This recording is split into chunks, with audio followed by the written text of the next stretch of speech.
Allen Company, 47 years young and a proud sponsor, wishes OOIDA all the best as you celebrate 50 years.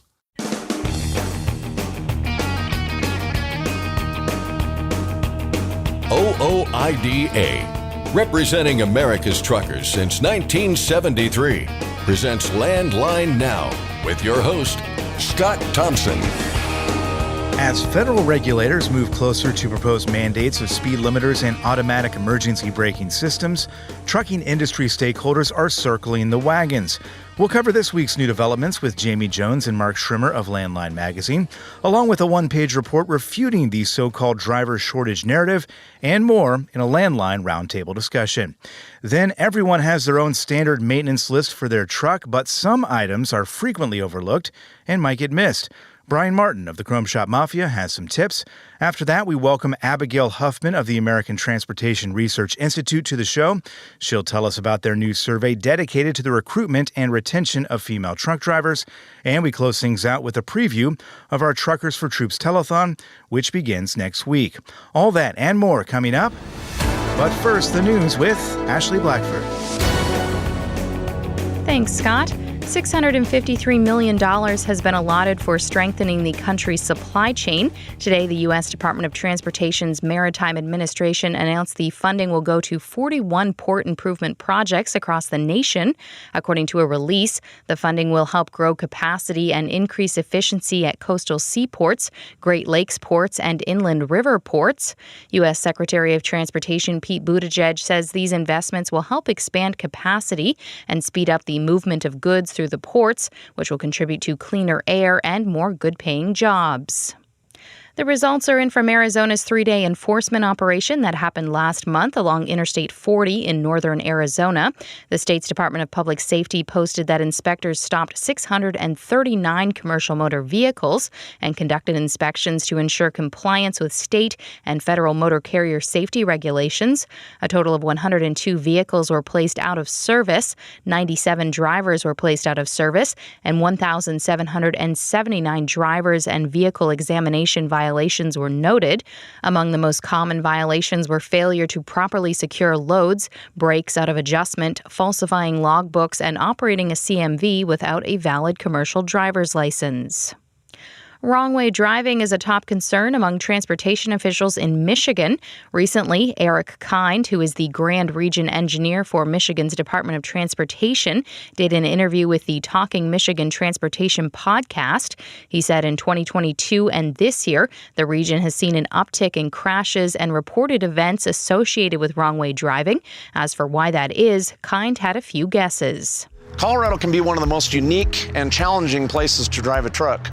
While you're here, you might experience high winds and reduced visibility, low bridge clearances and load-restricted structures, heavy urban traffic areas and construction zones, natural hazards like rock falls, mudslides, avalanches, and wildfires, wildlife crossing roadways, steep grades and mountain passes, and sudden weather changes. Kind says a lot of efforts are in place to try and prevent these types of crashes, including updating the current warning system, adding additional warning systems, and replacing some of the wrong-way signs with LED border wrong-way signs to improve visibility. $3.5 million worth of cocaine was found in a tractor-trailer recently at the Columbia Solidarity Bridge. The seizure occurred on Tuesday, October 31st, when a CBP officer referred a tractor-trailer hauling an empty flatbed trailer for secondary inspection. Following a non-intrusive inspection system examination, CBP officers discovered 108 packages containing a total of 266 pounds of cocaine hidden within the conveyance. Laredo's Port of Entry director says a significant seizure like this one underscores the seriousness of the narcotics threat we face every day and the commitment of our frontline officers to carry out border security mission. A new campaign in Colorado is focused on trucker safety. The goal is to educate everyone about the challenges of navigating the mountainous terrain of Colorado. In a video titled "The Mountain Rules," a truck driver named Nate talks about what it's like driving through the state. outside influences, unfamiliarity, distraction, all the things that you've heard with campaigns that are presently out there. Don't drink and drive, put your phones down, stay attentive to the roadway and, the task at hand, driving. Preventing and avoiding hazards, as well as providing resources and improvements to infrastructure, are all part of the Mountain Rules campaign. States are putting out information on winter weather warnings, and many that experience severe winter weather have a specific set of requirements regarding using chains. For a full updated list of chain laws in every state, you can visit our website at landline.media. In an effort to decrease the number of traffic fatalities in Iowa, the Department of Transportation has announced it's creating safety corridors across the state. 6 sections of roadways have been identified, and Iowans will notice more signs, pavement markings, and increased enforcement in those areas. According to a press release, traffic fatalities in Iowa this year are more than 13% higher than the average number of fatalities over the past 5 years. The department says one of the keys to reducing fatalities and major crashes is to bring awareness to the problem. A project to prevent flooding on certain Illinois roadways is now complete. According to the Center Square, Illinois' governor this week celebrated the completion of the $18.3 million project, which included finishing the pump station and performing safety upgrades at Deer Path Road and Stokey Highway. This project is expected to prevent flooding in the Lake Forest area, which has been problematic in the past. The annual Truckers for Troops telethon kicks off next week. Every year, the Owner-Operator Independent Drivers Association raises money to send care packages to service personnel stationed in combat zones. The campaign also helps a variety of veterans' facilities, including those assisting or housing wounded, disabled, or homeless service members. Louis Pugh is the Executive Vice President for OOIDA. He recently spoke about how it got started. Anyway, we started at 17 years ago. Of course, at the time, we were in a pretty big middle of a war, and it was started mainly to send care packages over to troops, to family members or family members of members, or just if your kid down the street you knew, and truckers would donate money, and OIDA would match some of that and match some dues, and OIDA picked up all the administrative costs. So the great thing was 100% of what you donated went to the charity, still does, it's still the same. And so that's kind of what it was started. That was just an idea thought up here in-house. Over the past 16 years of Truckers for Troops, OOIDA has raised more than $750,000. Pugh says there's such a strong connection between truckers and troops. OIDA, we always say we love truckers every day, and we appreciate truckers, and we do. We're also veterans. OIDA is never forgotten.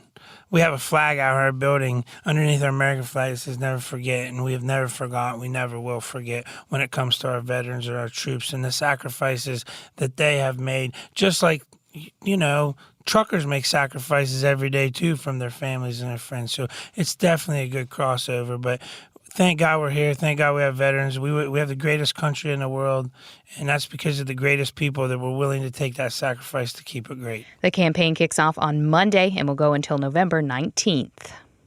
And finally, kids weren't the only ones out trick-or-treating in Florida this year. UPI reports that a bear was out getting some treats in a Florida neighborhood. A person who was going door-to-door saw the bear and captured a video of it enjoying a bowl of unattended candy, wrappers and all. That's Landline Now News for today. I'm Ashley Blackford. Thanks, Ashley. We're about to hit a break, but when we come back, we'll be joined by Jamie Jones and Mark Schrimmer of Landline Magazine to round up the big stories of the week, from a new push to get speed limiter and AEB mandates into effect to a takedown of the driver shortage narrative. We cover a lot of bases, so stick around. There's more Landline Now right around the corner, and lots more show to come right after that as well. Thanks for listening. Be sure to like and subscribe. If you want more content, go to landline.media to get updated news, information, and archived editions of our show. Once again, that's landline.media. Today's rising costs affect everyone. Replace your harmonic damper with a genuine Vibertech TVD viscous damper to prevent costly repairs and downtime. Keep your money in your pocket and your truck on the road with Vibertech TVD. Recommended replacement at 500,000 miles or 15,000 hours. Ready to make more money? Use a better load board. For a limited time, get 50% off Truckstop Loadboard Pro. Just go to truckstop.com/go and enter promo code READY2023 when you purchase Loadboard Pro. Firestone tires are for more of everything. More miles for every tire dollar, and more confidence in your fleet. At Firestone, we help fleets save with dependable value. Find your local Firestone dealer today at firestonetire.com/dealer. Welcome back. It's been a busy week with regard to trucking news, and anytime we want to recap the week that was, we flip on the landline bat signal. Jamie Jones and Mark Schirmer of Landline Magazine see it and then sprint here to Studio A for a Landline Roundtable discussion, and here they are. Jamie, Mark, good to see you. It's a lot more energy in that description than I remember having. Well, you're here, and that is all that matters, and we've got a lot to talk about. And let's start with various groups and associations, as we know, have been circling the wagons of late, either in support of or opposition to mandates. Speed limiters, we've got automatic emergency braking systems are the two issues here that we're going to talk about. And the latest one, the Truck Safety Coalition, which this week called on federal agencies to take immediate action to impose both. And Mark, you've been covering this pretty extensively this week. They're using NHTSA crash stats to reinforce their position. Doesn't quite tell the full story, though. Yeah, I mean, so if you go back and look, and you can go, I think, dating back from 2019, I forget what the percentage number is off the top of my head, but traffic fatalities involving large trucks have risen during that time.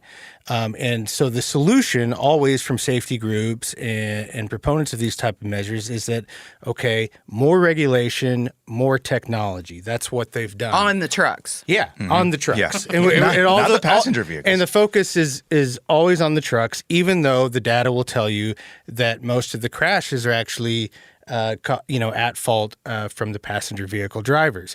But it's easier for them to regulate trucks, so that's what they typically do. And so we have all of this information in that time of that those stats are going up. But at the same time, if we look back, they've been adding more and more regulations. They've been adding more and more technology, and the stats keep going up. And that's the OIDA stance on this is, you had ELDs came in and everybody was told, once we get ELDs and we get all of these truckers following the hours of service to the exact second, safety problems are going to be over. Well, what's happened?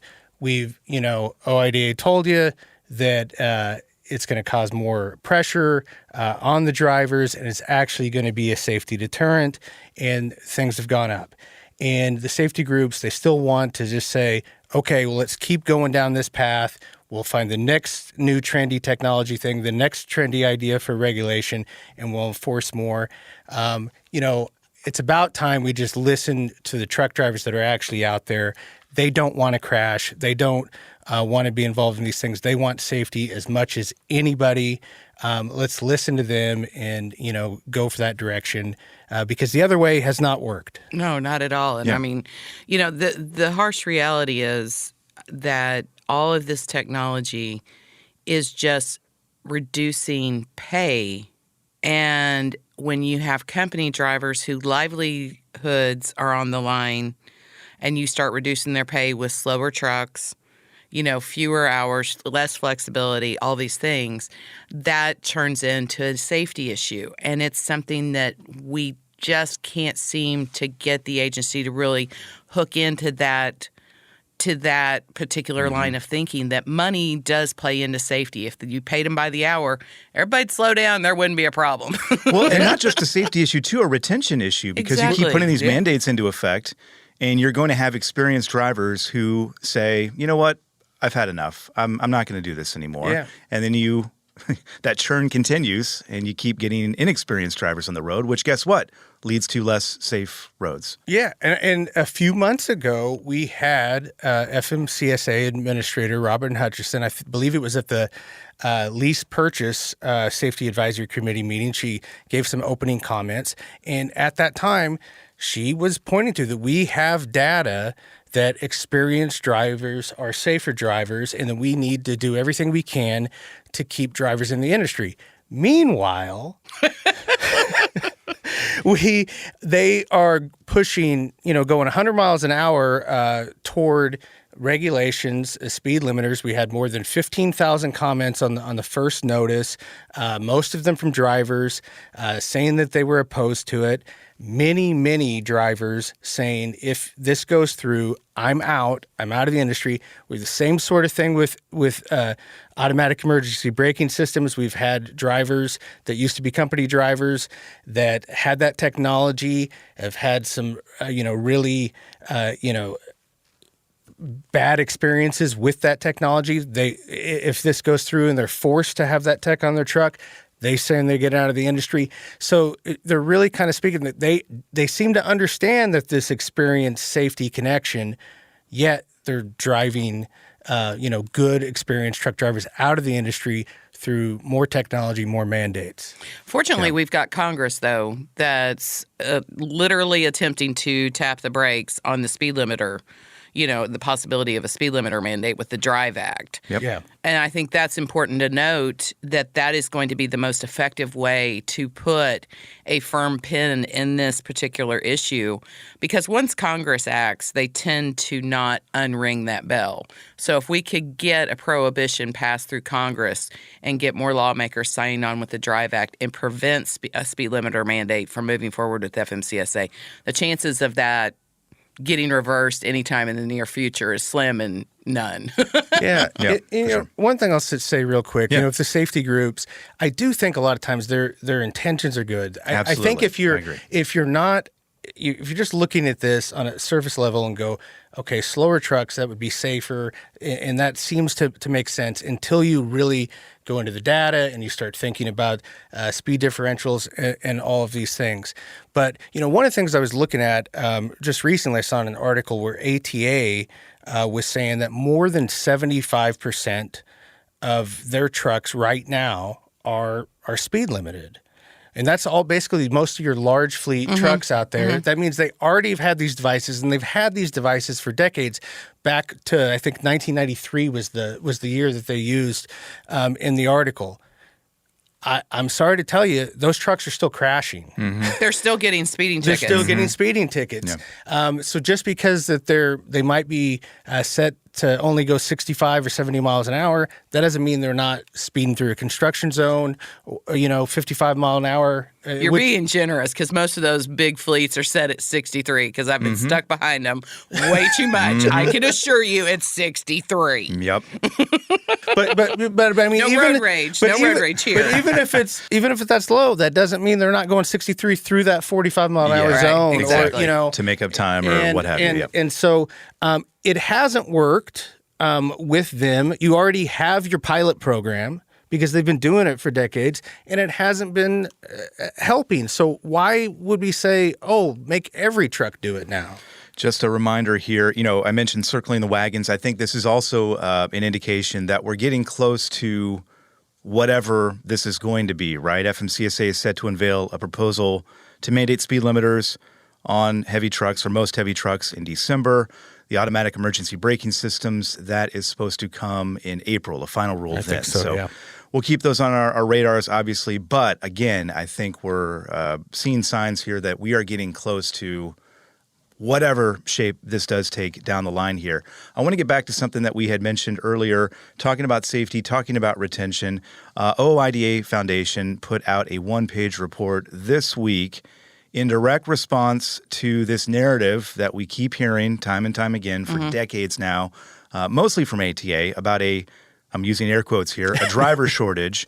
And it was very succinct, very to the point, but I think it did get the point across, Mark, and I know you've been covering this as well. Yeah, so basically every year ATA puts out a report predicting doomsday and saying that we have this current driver shortage of how many ever, and then, but by 2028, it's going to get to this number. By 2031, it's going to get to this number, and then, or whatever, years that they have. But once you arrive at those years, then they kind of ignore that doomsday number that they previously had. So, for instance, I believe in 2015, they put out that in 2023 there would be a driver shortage of 160,000. Now that number changed to 60,000, and it has been that way all the way through the reports. And this one pager, really outlines that very well. And they're off, and we're talking about statistics here, being off on your prediction by 50%, being off by 62%. Yeah. I mean, that's a huge amount to be off. And then when you add in even further that they don't show their work, like what's the thing in math class? You need to show your work, how you got to it.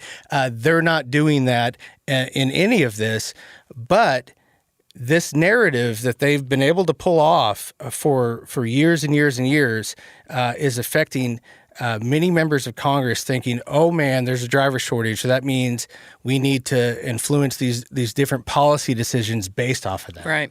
Well, and I think it's important to note that while we're using their numbers back against them, there's no real evidence that there's a shortage of 60,000 drivers. Sure. Because we're in a soft freight market. We're over on capacity. The problem is you still have truck drivers who are leaving these large fleets because they don't like the technology on the trucks. They don't like the low pay. They don't like the fact they don't get paid for detention time. I don't know. I think they're tired of not being treated like a freaking human being. Mm-hmm. So, to even give them credence to say that there's 60,000 shortage right now is almost a misnomer in my mind, and this is just my opinion, but because there's so many other factors in there. And the reality is ATA has a churn problem. They have a churn over problem. When you are filling 100% of the seats in your fleet on an annual basis, that is a problem. And the problem doesn't have to do with anything other than the fact that you're not treating them like human beings with a living wage, with decent work environments. And I'm on my soapbox now. We spoke with OID Executive VP Louis Pugh the other day, who said, you could make an argument that we have an experienced driver shortage, which I thought was an interesting way to look at it. Because in a lot of ways, that churn that you mentioned is the real issue here.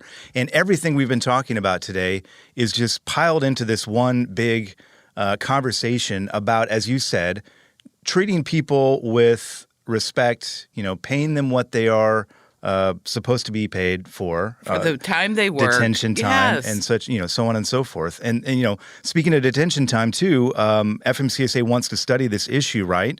And OIDA did provide comments on that. So this all kind of wraps into one thing, and that's kind of where. Well, we've got detention time. Another issue that's going to pop back up big here in the next week or so. California with their prohibition on meal and rest break pay. Yeah.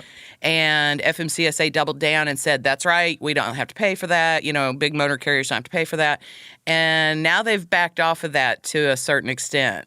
Yeah, and they basically have given, I think it was a couple of months ago now, but they basically have like a 60-day time period that up until November 13th, California and Washington, that they're accepting petitions to basically look back and take a second look, because it was the previous administration that had made that ruling. So now they're going to take another look at it in California and in Washington on rest break rules. Yeah, and that we haven't seen many of those petitions yet, right? But those typically do come out after the usually fact. After the fact. So, after they're decided on. My assumption now is at the point they're in the hands of the agency. They just have not put those out to the public yet. Mm-hmm. Well, keep an eye out for that. As I said at the start of this, plenty of going on right now, and it is important that everybody does pay attention to what's happening right now, especially now with speed limiters, AEB systems, all this stuff that's swirling around. Next year, going to be incredibly busy for all these issues, and it's important to stay engaged. FightingForTruckers.com. Check out that website. Jamie, Mark, always a pleasure. Oh, you're welcome. Thank you, Scott. You can check out Jamie and Mark's work every day on Landline.media and in every issue of Landline magazine. We've got a break coming up fast, but don't go anywhere. We've got more Landline Now coming right up. Control your toll costs and eliminate tolling headaches with Prepass Tolls. Prepass Tolls means toll volume discounts. Just one invoice for all tolls and fewer violations. Call 877-878-5970 or go to prepass.com. Attention all truckers, Dean Michael, the tax doctor here. I want to talk to you about those dreaded tax problems. I know you want to keep on trucking and not even think about them, but let's face it, they're not going away all on their own. You need professional help. I've been helping truckers put their tax problems in the rearview mirror for years. I can help you too. Call me now for a free consultation at 888-557-4020 or go to mytaxhelpmd.com. It's like I always say, keep your eyes on the road, I'll keep mine on the IRS. 888-557-4020. It's tested and proven. Burn 2.1% less fuel when you balance all wheel ends with Centromatic. Call 800-523-8473 to get the OOIDA discount. Landline Now. Thanks for joining us today. I'm your host, Mark Reddick. It's time for another installment of Mafia Secrets, Advice from the Boss Man, with Brian Martin of 4 State Trucks, home of the Chrome Shop Mafia. Once again, I'm here in Studio A with our producer and resident gearhead, Barry Spillman, and on the line with us, Brian Martin, the boss man at the Chrome Shop Mafia at 4 State Trucks in Joplin, Missouri. Brian, how are you? Hey, guys. What's going on? I'm doing fine. We are doing great, too, having a wonderful time up here. And we're going to talk about something that's probably a little bit less to the fun side, but vitally important, which is talking about truck maintenance, or more specifically the tractor maintenance, and some of the things that are overlooked. And a lot of this stuff that you talk about in this area seems like pretty basic stuff, Brian. Why do you think it is folks that are so mechanically oriented like truckers would forget or overlook this stuff? Well, like you and I were talking recently, we all are very conscious of our engine oil changes and air filters. You know, that's just something that you run through Speedco or you do it at home on a weekend. I mean, the engine oil and filters and changing your air filters every 6 months or so is commonplace. But I find it myself, I mean, much like late model cars, these trucks the last decade have just gotten better and better and better to where they require, in a lot of ways, less maintenance. And you just jump in them and go. And you forget some of the stuff that does need attention on a regular basis. Otherwise, it's apt to cost you, some downtime or a service call or being hung up and can't make a load. But it's just some of that stuff we all know. But as these trucks get better, or we get busier, or we get older and more forgetful, which is the case for me, you just forget some of this other stuff, like kingpins and shocks and belts and hoses and things like that. So I think it warrants a little discussion just to kind of jog our memory, so to speak. Well, let's talk about one that I always think about because I've had so many of them go out on different cars, which is the shocks. And you think about that, something that's going to last a long time, but I'm curious, is this something that wears out pretty quickly on a truck just because of the number of miles they're putting in? They probably do wear out prematurely just because as the roads in the United States get rougher, and a lot of these guys are running 120, 130,000 miles a year, a stock shock absorber under those circumstances probably has, this is my opinion, a 2-year lifespan. And you wouldn't believe how many trucks we pull in the shop to put fenders or a rear light bar or something like that on. And the guy's actually unaware. I mean, you can look up there and see shocks that are rusted out. You can see some of them that are soaked with crud where the oil has leaked out of them and all the road grime has just clung to the shock. It's just one of those things that kind of in the back of our mind, we think they're good for 500,000 miles. And really with the elements and the miles and the road conditions, they're probably not. But, a dead giveaway there is a wet shock or one where the oil or the gas has leaked out of it. And then as you do see the rubber bushings on the top or bottom of them all swelled out and out of shape, that's probably a good indication that the shock absorber isn't that far behind the condition of that bushing. And then, rust and things like that is going to tell you that thing's been on there for 3 or 4 years and it's worth taking a look at. And they do affect tire wear, especially on the steer axle. I mean, a good set of shocks on the steer axle is probably going to add 25, 30, 40,000 miles to the life of those 2 steer tires. As well as the drive and even on the trailer, but very important on the steer axle as it pertains to your handling and your tire life. And tires aren't cheap. Well, you mentioned there the signs that one is definitely gone bad or is about to go bad. I'm kind of curious, though, do you need to wait for those signs before you do something, or is this something where you need to be on top of it in terms of a regular schedule of replacement?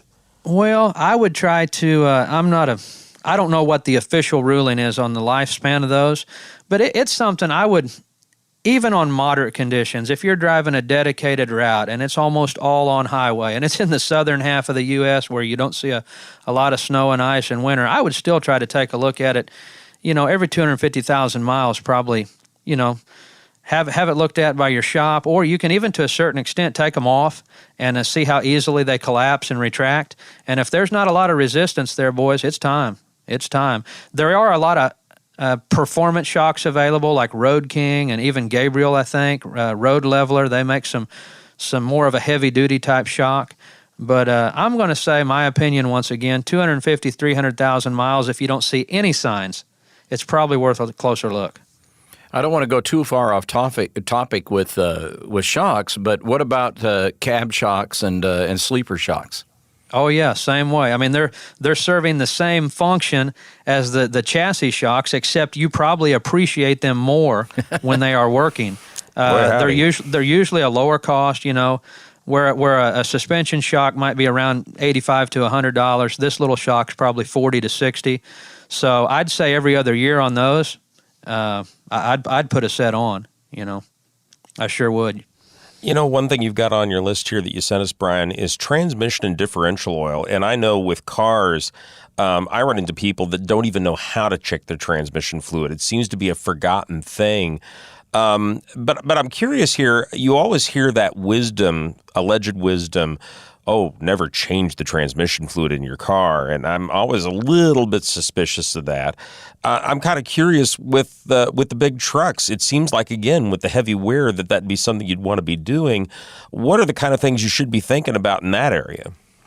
Well, there again, when we go to the shop and get our oil change, we always have the lube tech check the transmission and differential level. And as long as it's full, that's kind of where our thinking stops. But I did look up a spec on this, and, bear in mind, most trucks for the last 10 years have left the factory with synthetic oil, which is a great thing. But still yet, I think the spec was between 500 and 750,000. Even if it's synthetic, you should go ahead and drain it and put in fresh. So there again, it's just something to put out there on the calendar. And probably every 4 to 5 years, you need to think about it. Is it time? Can my budget afford it? Should I schedule to get this diff oil changed? And then maybe 6 months down the road, get my transmission oil changed. I'm curious if you can tell us. I mean, that is a wisdom that I've heard over and over from people about not changing it. Why do people think that's something you don't want to change? This is my hunch. I think on a car or pickup, I mean, it's a hydraulic, hydrostatic. There's a lot of valves and orifices that all that fluid, torque converters that it's got to travel through. On most of the trucks that are a traditional stick shift, it's all purely mechanical. It's all gear train and bearings. So I don't think it would have the same emphasis on a big rig that it would have on an automatic transmission in a car or pickup. So I think, at some point, once that oil has lived its life, it's seen enough heat, it's had enough contaminants run through it in a truck. Heck, I just, I have heard that you want to drain it when it's hot. So you do get a good drain, both on the trans and the diff. But changing it out, it wouldn't concern me in the slightest on a big truck to wait or to use that original oil for a long period of time. I would have no qualms about changing it on a big rig. Let's talk about some things that are basically they sound like simple maintenance, things that you need to blow out or wash out. And you've mentioned several things where that's something you ought to be doing. Talk a little bit about what parts you just need to take that basic cleanliness measure with. Well, back in the old days on your heat and air conditioner, these things really didn't have much of a fresh air filter on it. It just sucked air from inside the cabin sleeper and run it through the dashboard, and it came out cool or it came out hot. And there wasn't much of a filter there. If there was, it was just kind of a glorified Brillo pad or something like that. But for the last many years, the trucks leave the factory with a specific, usually for that year, make, and model, a fresh air filter, if you will. And those get plugged up with dirt, grime. If you travel with a dog or a cat, you get that pet hair in there, and just all kinds of stuff that's, just like your house floating around in the air, and it gets sucked into that dash, and it can plug that filter up, and it really affects like your flow of heat or air coming out your dashboard when that thing gets plugged up. So here again, it's not an expensive thing. It is something usually you're probably going to pick up at the dealer. Not a lot of chrome shops carry those because they are specific, but that's something you ought to probably put in probably every year if you're traveling a lot of miles, especially every year if you travel with a pet. But that fresh air filter for the heat and air is something that needs washed or changed. And then check your batteries. Here again, most batteries now are good for 4 or 5 years almost before you even need to look at them. But still yet, pull that battery cover. A lot of times for, no apparent reason, you'll see corrosion on a terminal or two. And, take those loose, get you a wire brush, clean that up, wash it, put you some protectant on there, whether it's grease or some of that spray protectant, so that the corrosion doesn't come back. But that's just a couple of things that out of sight, out of mind. But when you change them or inspect them and take care of them, you're going to be glad you did. Let's talk about something kind of important here. Kingpins, tie rod ends, getting that front end alignment. Recommendation?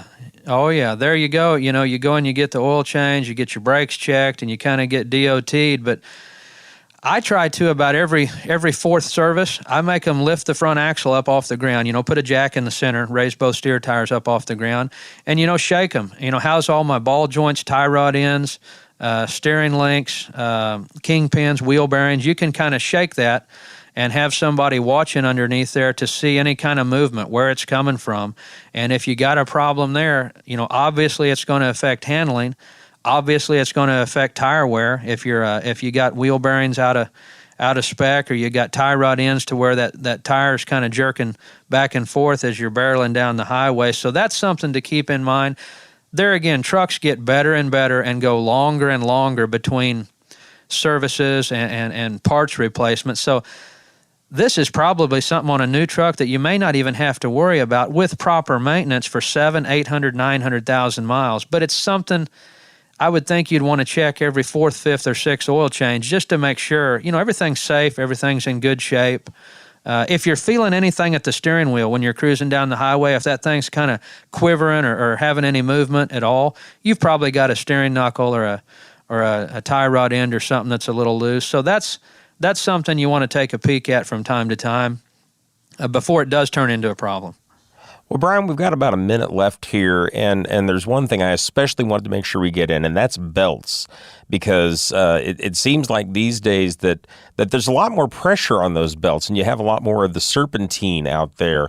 What's the situation in terms of what you need to look for or maybe listen for, and what are the kind of things you should do in terms of replacement or maintenance? Those belts just sit there and do their thing, but like you said, they're serpentine. They're very specialized. When you lose one out on the road, you can set sometimes for 5 or 6 hours while they bring one for your year model truck with your specific engine out to your site and put it on. Because when you lose that belt, you're dead in the water. You're overheating. You got no power steering. There's a lot of things that just prohibit you from keep moving. But I think on belts, I would change that thing every 4 years probably. They do get dry rotted and cracked. And sooner, if you could budget for it, probably every 3 years wouldn't be a bad way to go. And what I always did, I keep the old one in the side box on the truck or under the sleeper so that in case you do lose one, with a little bit of tools and a little bit of luck, you can throw that old one back on there and at least make it to the next service center. So I'm thinking belts every 3 to 4 years probably, just for dry cracking and deterioration, weathering. On hoses, most of them now are preformed, specific for the truck. They're silicone. You're probably back up in the 600,000 or 700,000 miles on hoses, coolant hoses, maybe even longer. But just a quick visual inspection. Really, what you're looking for is the dry cracking and the weather checking on those. If you don't see those, you're probably in good shape. Okay. Well, Brian, on behalf of Barry Spillman and myself, just want to say thank you again. Well, see, you thought all I knew about was chrome. I got a little bit of mechanic in me. See you guys. If you have questions for Brian Martin, you can email them to bossmanonlandlinenow@chromeshopmafia.com. I'm Mark Reddick, and this is Landline Now. Since you started, what you've loved about trucking is the freedom. Heading out on your favorite route, a good driving song, and thinking about truck insurance. Well, maybe not that last one, That's why we're here. At OOIDA, we have a full range of truck insurance products, expert advice, and great customer service, helping you get the right coverage for your operation. Go to OOIDA.com because your job is to drive. Our job is to help with everything else. Landline Now, welcome back. The American Transportation Research Institute is doing a survey to collect research on challenges faced by female truck drivers. To speak about that, Abigail Huffman joins me. She is with ATRI. Abigail, can you talk to me more about this research project? Yeah, we noticed that there is somewhat of a discrepancy in representation for women in truck driving positions across the country. And our research advisory committee earlier this year identified the barriers that women face when entering the industry as a top issue. So this research aims to identify the challenges that women truck drivers encounter throughout the entire process of obtaining their CDL to the day they're on the road every single day, and then hopefully identify some of the solutions for overcoming those challenges along the way. You mentioned there's kind of a discrepancy in having this research. Why do you think that is? Is it just because it hasn't been done, or? Just for the longest time, it's been a male-dominated industry, and we have some research that show that women are actually safer than men on the road. Our crash predictor found that in all statistically significant categories, women are safer than men. So despite them being safer, men still dominate, and we have organizations like Women in Trucking, Real Women in Trucking, advisory boards of different associations aiming to really amplify the voices of women. And so obviously this is an issue, and this research is kind of doing a similar thing. You mentioned ATRI has done some research on this topic before. What were some of the other findings from that? Well, we did the crash predictor in 2018, and then we were doing it again this past year, 2022. And our findings from the 2018 found that women were involved in 20% fewer crashes were 20% less likely to be involved in a crash than men. And while it went down this last time around to 14%, we're still finding that women are safer. Why is ATRI wanting to explore this topic? Why is it so important?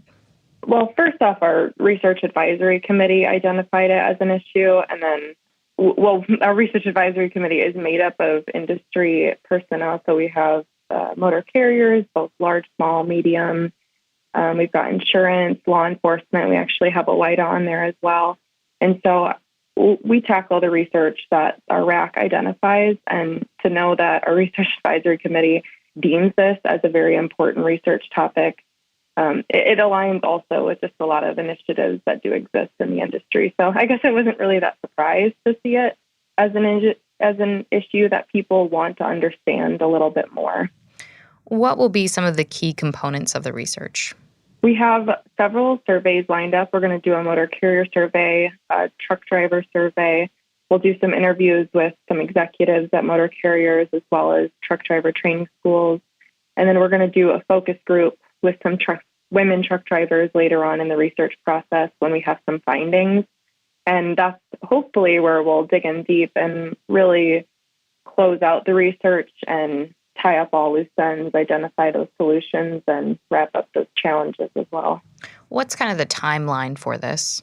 We're hoping for a release in March because that's Women's History Month, and it seems like a suitable time for this. Mm-hmm. And what will ATRI do with all this information?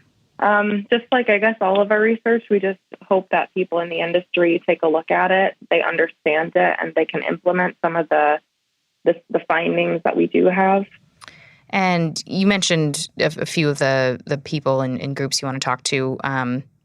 Who are kind of you hoping to talk to learn more about this during this research time? Most importantly, the drivers. If we can have a better sense of what's actually happening on the road, then we can have more informed conversations with motor carriers. The drivers are really going to pave the way to us understanding what's out there. And what's really important is that we get the perspective of both male and women, men and women drivers. If we just got women's perspectives, we're not really considering the challenges that men also encounter. So it's definitely going to be a process where we're considering all input and weighing the scales between men and women. Why is it so important that ATRI takes the time to do this research so that, not just women, but the industry in itself can learn more? I think there are a lot of challenges out there that we know about, but I also know that there are challenges we don't talk about as frequently, and I'm hoping that this research will bring the talked about and the lesser talked about topics to the surface. Knowledge is truly power, and when you have data at your fingertips, you can make more informed decisions, and so hopefully this research will help do that. All right. If someone's listening and they want to be involved or learn more, how can they do that? They can reach out to me. My email is ahuffman@trucking.org. That's a really great way. Or just reach out to us on social media. We're always open to learn more from the people who want to participate in our research. All right. Oh, also, we do send out press releases with each of the surveys. That's a really great way to stay in touch with the research that we're working on. That was Abigail Huffman talking about ATRI's research on challenges faced by female truck drivers. For more information, you can visit truckingresearch.org. For Landline Now, I'm Ashley Blackford. Thanks, Ashley. Scott Thompson here to give you a heads up about the special week of programming we have for you next week right here on Landline Now. Our 17th annual Truckers for Troops Telethon officially kicks off on Monday. This is our way of thanking those who currently serve, along with those who did serve for all they do to keep our nation safe. And it's not just lip service, there is a fundraiser element to this as well. Over the past 16 years, we've raised more than $750,000, and the money that's raised this year will go to two places. If you're familiar with how this works, you know that some of the money donated goes toward making care packages for our troops overseas. More than 3,200 of those packages have gone out over the years, serving close to 40,000 members of the military. Each year's box looks a little bit different, but standard items include things like pain relievers, antacids, socks, foot powder, and more. Basic necessities, basically. But Nikki Johnson, who works in OOIDA's Human Resources Department, says they also have fun with it.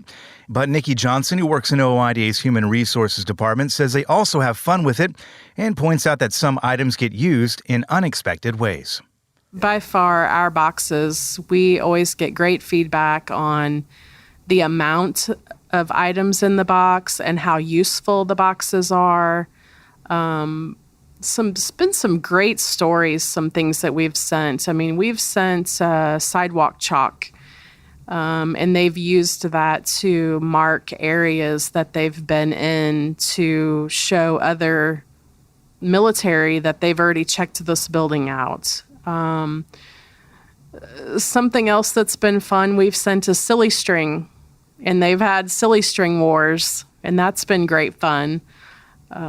Just anything to break up the monotony. The care packages are one aspect of the Truckers for Troops fundraiser. The other, added in recent years, provides help for the Veterans Community Project, which provides housing for homeless veterans and helps them transition to permanent housing. The founders of the nonprofit found that too many veterans were returning stateside and falling through the cracks of the system, many of them dealing with bouts of homelessness and, in some cases, hopelessness. VCP sets them up in one of their tiny homes until they can find permanent housing. Chris Admire, executive director of the Kansas City campus, says it's a life-changing experience for many of the people that come through. One particular individual walked into one of our houses the day we moved him in. He set his stuff down, he walked outside, he looked me dead in the eye, and he goes, "This is where I'm meant to be." He said, I've been a part of almost every veteran organization and just haven't found the place that I want to call home. And he's like, this honestly was my last chance. He goes, I was giving myself one more shot. And I think I found myself here. We'll have lots more details all next week as we cover the care packages and the Veterans Community Project, along with all the things OOIDA does to show support for our troops. And that's a wrap for our show today. We thank you for listening, and we also thank you for all you do to keep this nation moving day in and day out. Take care, drive safe, and we'll catch you right back here the next time around. Thanks for listening. Be sure to like and subscribe. If you want more content, go to landline.media to get updated news, information, and archived editions of our show. Once again, that's landline.media. I'm a dad, a son, a husband, wife, I'm a writer, photographer. I farm. I'm a veteran. I love old cars, fishing, My kids. chrome, And I am a professional truck driver. And together we are OOIDA. OOIDA was founded by truckers to stand up and speak on behalf of truckers. We've done that by combining the individual voices of our members into a single, powerful voice. Protecting your interests, defending your rights. Join us. Make your voice heard. Join OOIDA, the Owner-Operator Independent Drivers Association. Call 1-800-444-5791 or visit ooida.com.